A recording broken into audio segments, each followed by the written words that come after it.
On a frigid January night in Ontario, Canada, police found themselves staring at a decorated Air Force commander, a man entrusted with flying world leaders, dining with royalty and commanding thousands of troops. His crime? Not just theft, not just assault, but the brutal murders of 2 women and a hidden archive of perversion so vast, investigators would later call it one of the darkest discoveries in Canadian history. When I first heard the name, I didn't believe it. Colonel Daniel Mercer, the same man I'd seen saluted on base, the same man kids in town looked up to. He was supposed to be untouchable. Turns out, he was hiding in plain sight. Daniel Mercer wasn't just any officer. He was the base commander at Trenton, the largest Air Force base in Canada.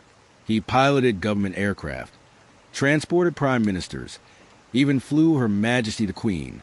To the outside world, Mercer was the embodiment of respect, a loving husband, an admired leader. In his pressed uniform, medals gleaming, he was a man you trusted. That's the thing about predators. They know how to play the part.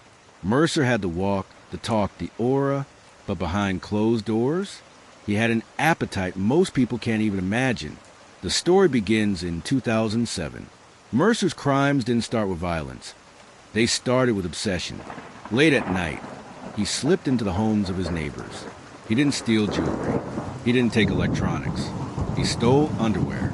He photographed himself wearing it, cataloged it, stored it in neat labeled boxes, a collection that grew and grew. When we eventually found his stash, it wasn't sloppy. It wasn't random. It was organized like a military inventory. Dates, times, notes. He wasn't stealing because he needed the stuff. He was stealing because it gave him control. Over the next 2 years, the burglaries multiplied. Nearly 80 homes were violated. Mercer began targeting houses where women slept inside.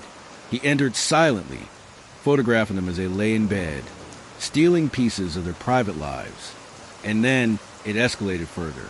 Assaults, mass attacks where Mercer tied women, humiliated them, photographed them. Every cop knows the pattern. They escalate. What starts with fantasy turns into action. And by the time we realized what we were dealing with, Mercer had already crossed into the darkest territory of all, murder. Her name was Elena Rodriguez, a 37-year-old flight attendant stationed at Trenton. She was kind, vibrant, loved by friends and colleagues. She lived alone in a quiet house near base. Mercer learned her schedule, broke in, hid in the basement. When Elena came home, she heard something, a faint shuffle, the glow of a flashlight. Before she could scream, Mercer attacked. He tied her up, recorded the assault, and ended her life. The next morning, Mercer was back in uniform, smiling as he walked into the base. I've seen crime scenes that tear at your soul. Elena's was one of them. The violence wasn't just physical, it was psychological. He wanted to own her, even in death. Just months later, Mercer chose again. This time, his victim was Jessica Monroe, a 27-year-old who loved running on her treadmill at night. One evening, Mercer watched her through the window. He came back when the lights dimmed. Jessica fought, but Mercer was stronger. He killed her, photographed her body, and slipped away. 2 women, 2 lives gone. And both times, he just went back to work like nothing happened. Eating dinner with his wife, shaking hands with politicians. It made my skin crawl. The murders shocked Ontario. 2 women killed months apart. Few connections, few clues, but investigators found something. Tire tracks at Jessica's home. Deep tread Goodyears. Military issue. So they set up a roadblock. And then Mercer drove in. I'll never forget it. He rolled down his window, all smiles, like he owned the road. But I looked at those tires, and my gut told me the truth. I wanted to cuff him right there. But we needed more. We needed airtight proof. Mercer was called in for questioning. He remained calm, confident, even joked with detectives. But the evidence mounted.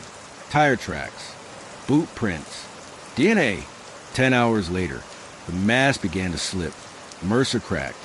He confessed. When the words came out of his mouth, it was like the air got sucked out of the room.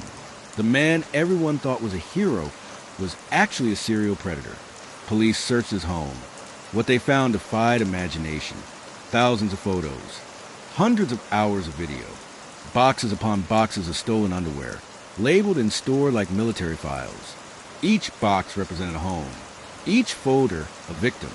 It was like walking into a museum of horror. He didn't just commit crimes, he curated them, like he wanted to be remembered. Daniel Mercer pled guilty to 2 counts of murder, multiple counts of sexual assault, and 82 burglaries. He was sentenced to life in prison with no possibility of parole for 25 years. The courtroom was silent as victims read statements. Some cried, some shook with rage. Others just stared at the man who stole their peace. You could feel the weight in that room. Relief, anger, grief, but not victory. There are no winners in a case like this. Colonel Daniel Mercer is serving his sentence today. His story left scars not just on his victims, but on a nation, a decorated officer, a trusted leader, and a predator who used his uniform as a shield. People ask me what I learned, and the truth is, it's this: evil doesn't always wear a mask. Sometimes it wears a uniform, and sometimes the people you trust most are the ones you should fear. The case of Colonel Daniel Mercer did more than end lives. It fractured the way a community and a country saw itself. For years, Canadians took comfort in the idea that their leaders, especially those in uniform, were beyond reproach. Mercer shattered that illusion. He showed how power, prestige, and the shield of a uniform could be weaponized, not protect, but to exploit. The betrayal cut deep. Parents in Trenton stopped letting their children walk alone at night. Women who once felt safe in their homes now double-locked their doors, wondering if the man next door could be hiding a similar darkness. I'll tell you the hardest part. It wasn't just that Mercer committed these crimes. It's that he fooled us all. He fooled his wife, his friends, his country. People learn the hard way that a title and a smile don't mean trust. But from devastation came change. Law enforcement agencies reevaluated how they track patterns of escalation, realizing that burglaries, voyeurism, and so-called lesser crimes can be warning signs of something far worse. Military institutions strengthened their psychological screenings. Communities began to demand more accountability, more transparency, more vigilance. The Mercer case also sparked a broader cultural reckoning. Conversations about power, trust, and secrecy moved into the national spotlight.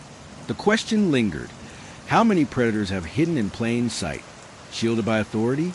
If there's one lesson this case leaves behind, it's this: don't ignore your instincts. When something feels wrong, it probably is, and when someone seems too perfect, sometimes it's worth asking why. Colonel Daniel Mercer will spend the rest of his life behind bars, but the shadows he left behind still linger. For the families of Elena Rodriguez and Jessica Monroe, for the dozens of women whose privacy he violated, and for the towns and cities that trusted him, the wounds remain. This is not just a story of one man's crimes. It's a story about the fragility of trust, the danger of blind faith, and the resilience of communities forced to face the darkness in their midst.